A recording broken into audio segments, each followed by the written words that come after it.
For more videos like this for Discrete 1, you can check out Sarai's studies. Link is in the description box below. We're told to draw a circuit for this logical expression right over here. So the first thing you want to do, no matter what the problem is just skim through and count how many variables you have. So here I have one variable, p, then I have another variable, that's q, and then the last variable is r. So therefore, for each variable, what I want to do is draw a line. So I'll draw a line for p, and then I'll do another one for q, and then I'll do another one for r. And then for each of these lines, I want to extend them. So for example, here, I'll take this, drag it down, and then I basically want the opposite version of that variable. So how do we get the opposite? Using a NOT gate. So that's going to be a triangle and a little dot, and then we extend this line here.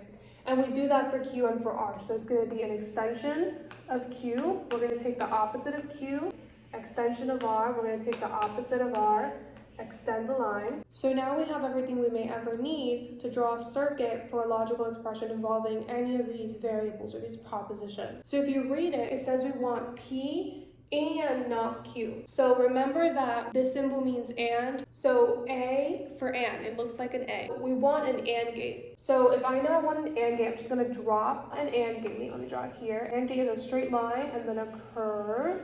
And then I want to take in P as my input. So I'm going to go ahead and grab P, right? This is P. I'm going to drag it all the way down. And then I also want to take not Q as my input. In other words, the opposite of Q, which is this extension right here. So that's what I'm going to drag all the way down. So remember, this is Q, and then I'm passing in Q into the NOT gate, which does the opposite of Q.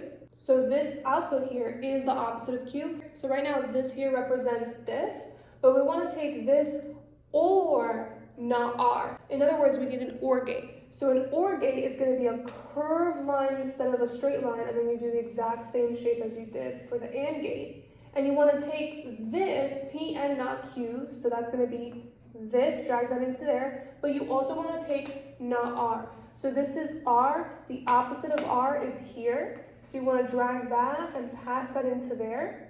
So now this OR gate's output is literally going to be this logical expression. It's going to be P and not Q or not R. And this is a circuit for this logical expression. Now I did want to note that we didn't need this line here, this not P line, we didn't need the Q line, we didn't need the R line, but regardless, for the sake of consistency, when I see a circuit problem, I always just do the lines for all of the variables, for all of the propositions that I see, so that when I'm working with the gates, I'm not worried about do I have a line for this proposition, this variable or not. I'll just have them all there, and if I use them, great. If I don't, it doesn't matter. It's still the correct circuit because you put the right stuff in the right gates. And that's it for this video. I'll see you in the next.